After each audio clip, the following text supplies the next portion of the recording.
Hi, it's Steve. Today we'd like to show you how to change a door spring on your dishwasher. It's a really easy repair. Let me show you how we do it. Now to do this repair, you will need to pull the dishwasher partially out of your cabinets. So first thing we'll need to do is to disconnect the power. Locate the electrical panel, turn off the appropriate breaker or remove the appropriate fuse. And once we've done that, we'll release the two mounting tabs that are at the top of the dishwasher that secure it to the bottom of your countertop. And then we'll be able to pull that dishwasher out about 6 inches.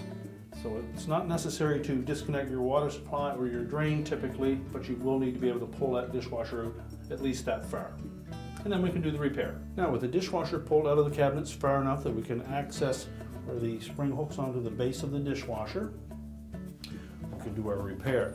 We'll start by disconnecting the old spring if it's still intact and just stretched. Take note of the hole in that base frame where it is located. And then release it. And just tilt it up enough that we can pull it out through that opening on the door hinge. We'll take our new spring, slide it into place, make sure it's hooked firmly onto the hinge.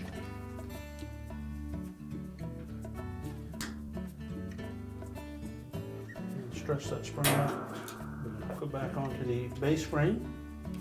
If your springs were just stretched or weak, you'll want to replace both the left and the right hand side. If it's just a broken spring, at least be sure to check the opposite side to make sure that it is not stretched and giving an uneven pull on the door.